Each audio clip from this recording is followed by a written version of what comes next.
Ngopi Kopior, ngobrol pagi di kebun kopior.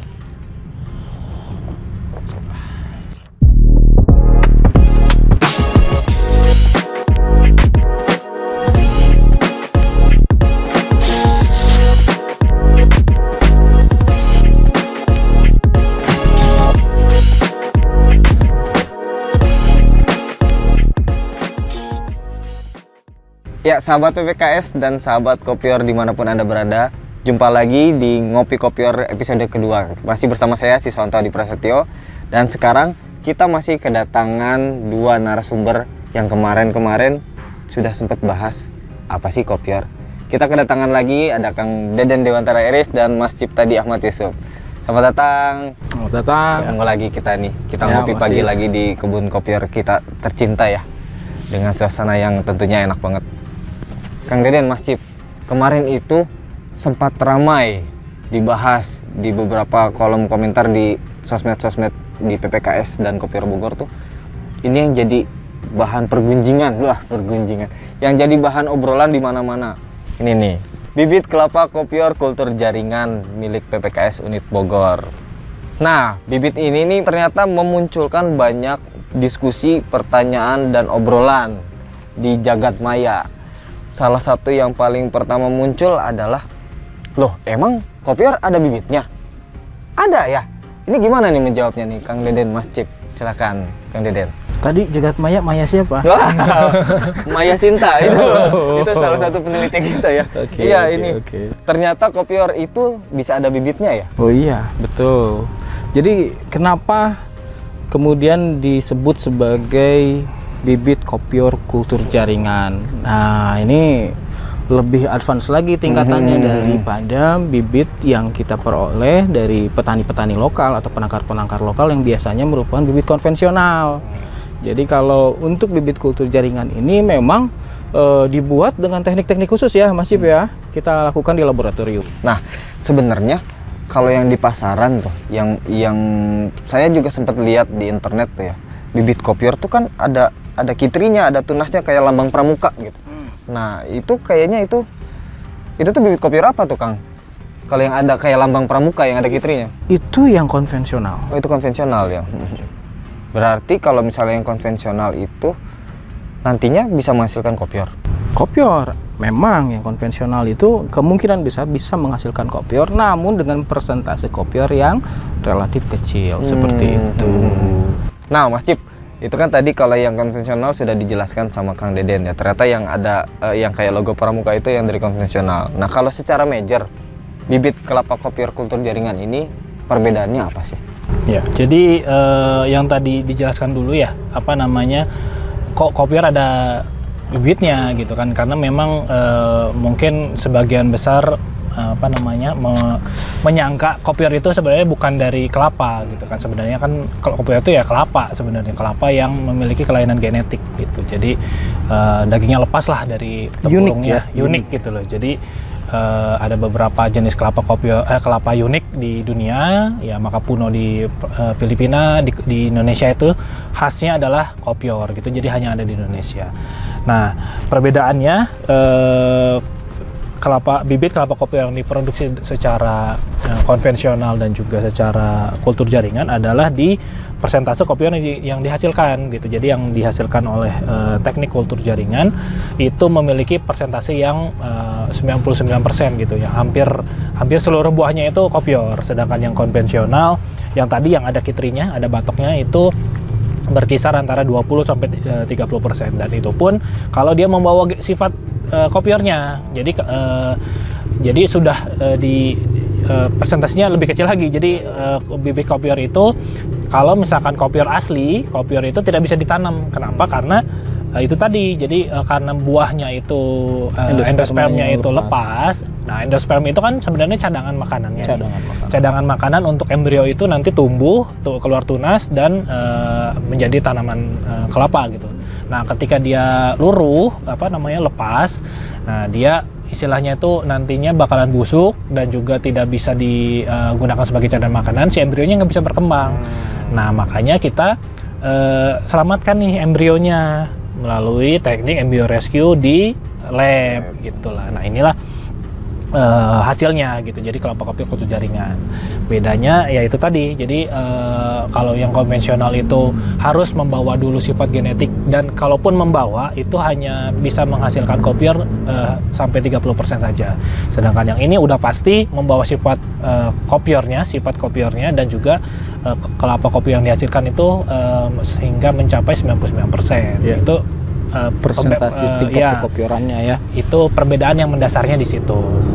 Oke, nah berarti kalau secara fisik bisa terlihat jelas juga ya. Kalau yang konvensional itu ada kitrinya itu tadi, kalau yang kultur jaringan tuh langsung bibit polybag Langsung tidak ada batoknya di dalam polybagnya gitu. Jadi polybagnya lebih kecil, tanamannya juga bisa dibilang ya keragaannya agak berbeda lah dibandingkan dengan yang Iya, kemarin juga sempet tuh ada yang nanya, kok kalau misalnya yang kultur jaringan bibitnya kok nggak tinggi-tinggi ya, katanya gitu. Itu juga berarti memang karena itu tadi ya, ini dibuatnya di lab melalui embryo rescue tadi, walaupun kecil tapi ini sudah dipastikan kondisinya sehat berarti ya. Nah itu tadi begitu sahabat PPKS, itu kalau mau bedain mana bibit kopior yang dari konvensional, yang mana yang dari kultur jaringan. Nah terus juga ada yang kemarin sempat nanya-nanya nih, kalau misalnya bibit kopior ini, kalau ini kan tadi sudah disebutkan dibuatnya melalui proses embryo rescue. Kalau secara proses produksinya, ini tuh butuh berapa lama sih Kang Deden?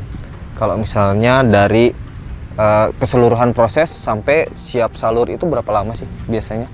Biasanya kita butuh waktu kurang lebih 1,5 tahun ya. Ya, 1,5 sampai 2 tahun. Ya, Kang Sis. Jadi untuk memperoleh sampai dengan bibit tersebut siap salur. Dan memang butuh waktu yang lama gitu. Tapi dengan kepastian nanti hasil yang diperoleh bahkan hingga 99%, itu menjadi suatu kebahagiaan tersendiri nanti pada saat kita memperoleh penantiannya hasil. terbayarkan. Betul. Gitu ya. Gitu Seperti itu. Apalagi harga kopiornya lumayan. Nah, kalau bicara harga kopior yang lumayan nih, Mas Cip, saya mau tanya nih. Ini nih bibit ini kan ini banyak banget yang tanya kemarin itu ke kita tuh ya. Tanya, saya mau pesannya gimana? Bibitnya ada atau enggak? Terus juga di sosmed banyak juga yang bertanya, di mana saya bisa cari bibit kelapa kopior? Terus juga ada yang spesifik bertanya, di mana saya bisa cari bibit kelapa kopior kuljar? Ya, jadi bibit kelapa kopior kultur jaringan ini kenapa susah nyarinya gitu ya? Kenapa susah nyarinya? Karena itu tadi, karena melalui proses yang tidak semua orang bisa melakukannya. Gitu. Jadi kultur jaringan ini hanya dapat dilakukan oleh orang-orang kompeten lah, orang kompeten di bidang kultur jaringan, dan tidak semua yang bisa kultur jaringan bisa mengembangkan kopior embryo rescue gitu. Kenapa? Karena perlu trial dan error yang sangat banyak gitulah. Kami mulai mengembangkan bibit kelapa kopior kultur jaringan ini mulai dari tahun 90-an masih. Jadi dari mulai tahun 90-an hingga saat ini itu masih kita terus kembangkan gitu. Jadi mulai dari efisiensi produksinya, kita menurunkan tingkat kematian bibitnya gitu. Jadi masih terus dalam proses yang penelitian yang kita lakukan. Jadi si bibit kelapa kopior kultur jaringan dari PPKS Unit Bogor ini diproduksi bukan dari SDM dan infrastruktur yang kaleng-kaleng ya. Betul. Bukan ya, prosesnya panjang dan juga berkesinambungan ya, terus menerus ya. Betul. Karena kita tadi saya sampaikan juga tidak semua orang bisa memproduksi bibit kelapa kopior kultur jaringan gitu. Kemudian kalau misalnya secara legalitas nih PPKS Unit Bogor itu legalitasnya dalam membuat bibit itu seperti apa ya, Kang Deden? Saat ini kita sudah memperoleh sertifikat ya, sudah memperoleh sertifikat dari Kementerian Pertanian, di mana kita sudah memiliki blok PIT, blok pohon induk terpilih yang sudah diresmikan oleh Kementerian Pertanian, sehingga kalau kita atau teman-teman itu beli bibit dari PPKS Unit Bogor, maka akan sudah dilengkapi dengan label. Disematkan dengan labelnya. Iya, betul. Jadi artinya sudah tersertifikasi, sudah terstandar, dan tidak perlu ragu untuk memperoleh bibit dari tempat kami. Kualitasnya sudah terjamin ya. Betul. Jadi dari hasilnya yang 99% hasil produksinya Kopior, terus juga legalitasnya yang sudah diakui, Betul. terus pengembangan dengan SDM dan infrastruktur yang benar-benar berkompeten dan berkualitas.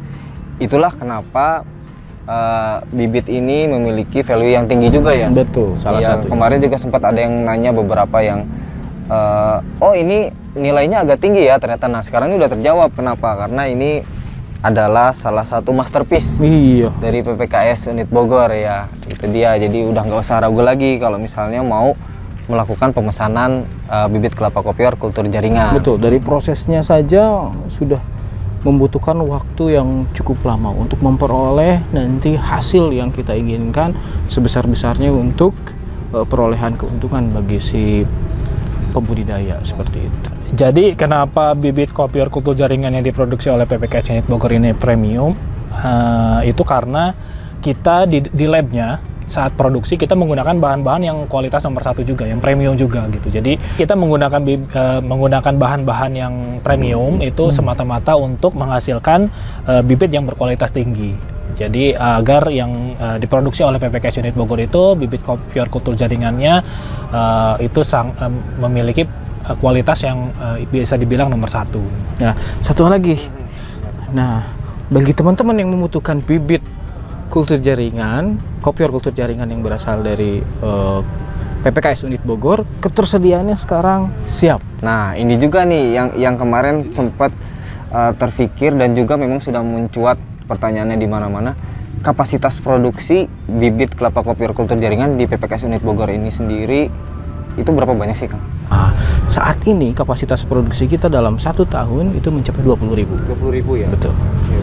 Jadi kawan-kawan yang membutuhkan dalam jumlah yang cukup banyak, monggo silakan menghubungi Kang Cip atau ke saya juga. Ya, jadi untuk saat ini di PPKS Unit Bogor ini produksi sudah lumayan masif. Jadi produksi juga intinya kita sudah proses dulu kan terkenalnya inden yang cukup lama. Namun sekarang inden itu bukan inden produksinya, tapi inden menunggu siap salur dan juga menunggu proses labeling biasanya. Jadi setelah memenuhi kriteria untuk disalurkan, kita harus menunggu proses pelabelan sertifikasi dari BPSBP Provinsi Jawa Barat gitu. Jadi istilahnya hanya menunggu mungkin administratif aja, proses administrasi aja gitu. Jadi kita siap untuk menerima pesanan ya. Dan kita juga sebagai informasi tidak ada minimum pemesanan. Jadi untuk yang Bapak Ibu yang ingin membeli satuan gitu, kita juga sangat welcome gitu ya untuk menerima pesanannya. Nah kemudian Mas Cip, bibit yang tersedia yang dirilis oleh PPKS Unit Bogor ini jenisnya apa ya kalau yang dirilis? Ya, jadi untuk yang PPKS Unit Bogor produksi dan juga rilis sekarang adalah yang tipe genjah coklat. Nah, kenapa kita memfokuskan untuk yang tipe genjah? Karena tipe genjah ini memiliki berbagai keuntungan, kelebihan ya, keunggulan dibandingkan dengan tipe dalam. Ya, salah satunya adalah tahu sendiri genjah itu cepat berbuah. Nah, itu bisa berbuah di 3 tahun setelah pindah tanam. Kemudian tinggi tanamannya itu rendah gitu, jadi panennya mudah. Kemudian juga bisa ditanam hanya 1. Jadi karena proses pembuahannya itu autogami, jadi bisa menyerbuk sendiri. Beda dengan yang tipe dalam yang harus ada temennya nih. Nah, kalau menanam itu harus ada minimal 2 tanaman. Ada jodohnya, dan juga masih bisa diserbuk silang dari kelapa yang non kopior. Jadi ya nanti kelapa yang dihasilkan bisa ada presentasi yang tidak kopiornya. Tapi kalau misalnya yang genjah yang kami produksi itu bisa dapatkan nanti hasil yang hingga 99% kopior seperti itu. Kang Deden, bibit yang nantinya disalurkan oleh PPKS Unit Bogor ini apakah langsung siap tanam atau harus masuk proses tertentu lagi setelah diserah terimakan? Jadi bibit yang diproduksi oleh PPKS Unit Bogor sebetulnya sudah siap untuk ditanam di lapangan. Nah, tapi nanti dalam perjalanannya kita akan melihat juga nanti ada after sales. Kang Sis di situ. Jadi kalau memang misalkan sang pembudidaya atau pemberi itu meragukan untuk langsung ditanam, kita akan memberikan advice tertentu. Ada pengawalan gitu ada ya? pengawalan seperti itu. Takutnya semisal lahan yang akan ditanam terlalu ekstrim seperti itu setelah kita kunjungi, kemudian nanti akan diarahkan ada advice tertentu bila mana diperlukan tentu saja. Tapi kalau misalkan menurut pengamatan kemudian sudah cocok, maka sudah siap, pada dasarnya sudah siap untuk ditanam di lapangan. Nah, Mas Cip, kan berarti bibit yang dibeli itu sudah siap tanam ya. Nah, bagaimana kalau misalnya yang beli ini butuh produk-produk supporting supaya si bibit ini tumbuh baik, itu PPKS bisa provide juga nggak sih produk-produk tersebut? Ya, jadi masih setiap pembelian bibit ya mau yang satuan ataupun dalam jumlah yang banyak, itu pasti kita sertakan petunjuk teknis untuk perawatannya, dari mulai persiapan tanah, terus bagaimana cara perawatannya sehingga nanti tanaman itu menghasilkan. Nah, terkait dengan produk-produk untuk mensupport pemeliharaan tanaman kopiornya, PPKS Unit Bogor juga menjual produk-produk supporting. Nah, supporting untuk penyubur tanahnya, untuk hama penyakitnya, itu kami juga bisa sediakan gitu. Dan kami juga terbuka untuk yang Konsultasi, mau konsultasi gitu. Jadi untuk Bapak Ibu yang berminat untuk membuka kebun kopior, itu bisa mengkonsultasikan dulu dengan tim ahli kami. Jadi untuk menilai kesesuaian lahannya, terus apakah ada perlakuan khusus sebelum untuk penanaman dan lain-lain halnya, hingga nanti penanamannya dan juga perawatannya itu bisa kami sediakan tenaga ahli khusus untuk mendampingi Bapak Ibu semuanya. Harapannya kebun kita yang sudah bagus bisa diaplikasikan juga ke kebun Bapak Ibu agar supaya pertumbuhan dan juga produksinya nanti optimal. Nah, Kang Deden, ini adalah bahasan pamungkasnya nih dari seluruh diskusi kita pagi ini. Kira-kira berapa sih harga bibit kopior kultur jaringan di PPKS Unit Bogor ini? Harga bibit kelapa kopior kultur jaringan yang diproduksi oleh PPKS Unit Bogor adalah harga yang paling terjangkau di pasaran. Bukan begitu, Mas Cip? Ya, betul Kang Deden. Jadi kita sudah melakukan market intelligence juga untuk membandingkan harga-harga bibit kelapa kopior kultur jaringan di pasaran, dan harga yang di PPKS Unit Bogor ini adalah yang paling terjangkau. Selain itu, dalam hal ketersediaan bibitnya, itu kami di PPKS Unit Bogor siap untuk menerima pesanan dalam jumlah berapapun, karena kami memproduksi sendiri bibit kelapa kopior kultur jaringannya. Demikian, Mas. Itu dia obrolan kita pagi ini. Buat sahabat semua yang mau mau inisiasi bisnis kelapa kopiornya, sudah tidak perlu ragu lagi, karena tadi sudah kita bahas bahwa bibit yang diproduksi kualitasnya terjamin, juga ketersediaannya juga banyak, dan ada after sales yang di-provide oleh PPKS Unit Bogor. Kan begitu, Mas Cip, Kang Deden, terima kasih banyak ngobrolan kita pagi hari ini. Nanti kita ngobrol-ngobrol lagi, kita ngopi-ngopi lagi di lain kesempatan. Itu dia. Sampai jumpa lagi di Ngopi Kopior di pagi-pagi berikutnya, masih bersama saya, dan nanti akan masih banyak narasumber yang saya ajak ngopi bareng di Ngopi Kopior. Ngobrol pagi di Kebun Kopior.